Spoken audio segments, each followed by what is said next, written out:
Fala galera, André Ferreira na área. Hoje a gente vai falar do desespero do governo americano e sobre Tornado Cash, mas primeiro solta a vinheta aí, editor.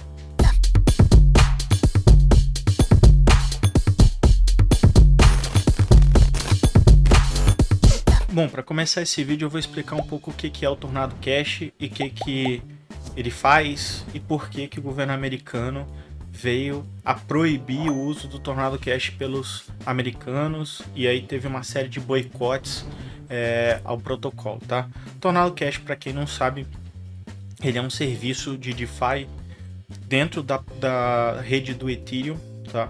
O princípio básico do Tornado Cash é ser um protocolo de anonimato. Isso é, ele pega todas as transações que estão acontecendo, ele dá uma embaralhada muito louca lá, e aí meio que se perde o rastro de quem recebeu e de quem enviou o dinheiro ali dentro. É uma forma de tentar tornar as transações mais irrastreáveis, vamos dizer assim, né? Mais anônimas, igual o Monero faz e tal. Então, na prática, ele é uma smart contract, que existe toda uma lógica ali dentro, que as pessoas podem depositar dentro os fundos dentro do Tornado e sacar de uma forma anônima.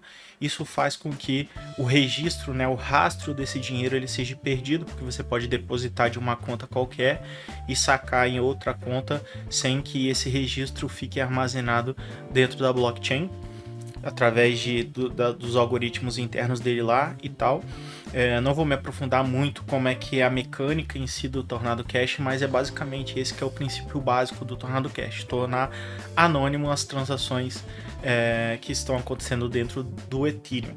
E aí, por que o governo americano tornou esse protocolo um protocolo não quisto, né? Ele bloqueou. Hoje os americanos não podem ter contato com o Tornado Cash.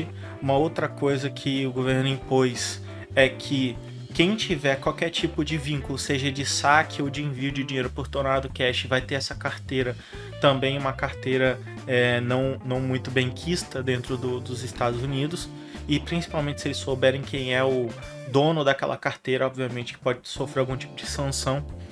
O Tornado Cash ele estava sendo utilizado por algumas hackers, supostamente, né, para poder fazer lavagem de dinheiro, para poder lavar dinheiro. Um dos casos mais emblemáticos do uso do Tornado Cash é do hacker que aconteceu na rede Ronin, do Axie Infinity, que teoricamente aqui, pelo que eu estava dando uma olhada, os hackers teriam utilizado o Tornado para poder tentar esconder os rastros deles com relação a esse roubo. Então eles roubaram muitos milhões de dólares e através do Tornado Cash eles estariam jogando para outras carteiras para tentar dificultar o FBI de conseguir fazer uma investigação mais aprofundada desse roubo. E ainda para piorar a história, né, continuando a história, as sanções começaram, né, do governo bloqueando dos americanos poderem utilizar o protocolo, mas isso se estendeu. A conta do GitHub do criador do Tornado Cash foi cancelada. Isso para quem não sabe, o GitHub é onde a maioria dos projetos de open source fica armazenado os códigos fontes ali. O Tornado também é um projeto open source, então qualquer pessoa pode ir lá e ver como é que ele funciona internamente. E aí cada repositório ele fica vinculado à conta de um desenvolvedor, e no caso a conta do desenvolvedor do Tornado foi bloqueada pelo GitHub, que pertence à Microsoft, né? O GitHub foi comprado pela Microsoft, que é uma empresa americana. Outra coisa que aconteceu é que vários gateways de Node, por exemplo, Infura, ele bloqueou qualquer tipo de transação no protocolo do Tornado Cash, mas na prática o que isso significa, né? Tiraram os acessos de front-end ao protocolo. Isso é, se você tentar fazer qualquer tipo de integração via Infura ou Alchemy usando o API deles, eles vão bloquear, porque esse contrato ele é um contrato que está numa blacklist lá, então você não vai conseguir fazer nenhum tipo de integração. Mas obviamente o contrato ele não sai da blockchain, ele continua lá na blockchain, então existem formas alternativas de conseguir fazer comunicação com o smart contract do Tornado por meio de outros gateways, né, outras APIs de integração que não seja o Alchemy e o Infura. Outras sanções foram feitas e parece, né, pelo que eu estava dando uma olhada, que o fundador do Tornado foi preso foi preso pela, se não me engano ele era britânico, e aí o governo britânico prendeu ele por suspeita de estar envolvido em lavagem de dinheiro e por aí vai. O que isso tudo, né? Demonstra, né? Os países eles não estão satisfeitos nem um pouco com criptomoedas, mas eles não têm como, no caso de moedas de fato descentralizadas, como é o caso do Ethereum ou do Bitcoin, eles não têm como fazer nada, porque não existe uma empresa ou uma pessoa específica que eles podem ir lá e acusar. No caso do Ethereum, até existe o Vitalik Buterin, que é o criador do Ethereum, mas é uma rede descentralizada, então se prenderem o Vitalik ou fizerem qualquer sanção contra o Ethereum, não vai adiantar de nada, porque a rede vai continuar do jeito que está, e nós temos full nodes no mundo inteiro e temos desenvolvedores no mundo inteiro em cima do projeto, então não vai adiantar de nada. No caso do Tornado é um caso um pouco mais simples, né? É um protocolo DeFi, mas assim como ele poderia ter sido qualquer outro protocolo DeFi, então o que a gente está vendo agora é uma perseguição do governo com relação aos protocolos que eles consideram ruins para a economia deles de qualquer forma que seja, e eu acho que isso vai começar a se intensificar muito mais. Existe um movimento muito grande de regularização de criptos no mundo inteiro, né? Os governos já sentiram a porrada, já sabem que eles não vão ter como fugir disso, eles vão ter que tentar controlar o máximo que dá, mas na ponta o que acaba acontecendo é que o máximo que é possível de fazer, de fato, é regulamentar as empresas que estão locadas naquele país específico.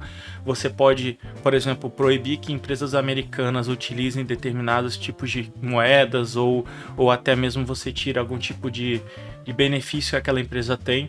Eu particularmente acredito que o Elon Musk ele sofreu isso quando ele começou a liberar o Bitcoin para comprar a Tesla. Logo depois eles suspenderam. Eu acredito que foi muito nesse sentido. A Tesla precisa de incentivos nos Estados Unidos e provavelmente deve ter sido chamado pelo governo americano e falar assim, se você continuar com esse negócio de Bitcoin, a gente vai tirar os incentivos e você fica aí com o seu risco, né? Então, esse movimento, ele mostra muito como é que tá a força da criptomoeda no mundo, né? Principalmente nesse momento de cenário macroeconômico instável, de uma possível guerra entre China e Estados Unidos por causa de Taiwan, a gente começa a ver um pouco mais de sanções. Inclusive é engraçado porque alguns analistas estão classificando as sanções que foram feitas ao Tornado Cash muito próximas do que é uma sanção que é feita para governos totalitaristas que os Estados Unidos querem evitar que cresçam ou qualquer coisa do tipo. Então foi mais ou menos isso. Eles bloquearam o acesso e aí começou uma onda muito engraçada, que a internet tem muito disso, né? Uma carteira anônima que ninguém sabe quem é começou a mandar Ethereums via Tornado para uma série de carteiras conhecidas de exchanges, de bancos e de grandes investidores de cripto. Para quê? Para o governo americano ter que repensar aí como é que ele vai fazer essa questão da sanção, porque se teoricamente toda carteira que tiver algum tipo de vínculo com o Tornado Cash, então se você recebeu o fundo de alguém, talvez você estaria entrando nessas sanções aí, e aí por isso que esse cara começou a mandar 0.1 Ethereum para uma porrada de carteira para ver o que o governo americano vai falar, e aí a gente vai começar a ver isso acontecido com outros protocolos muito em breve.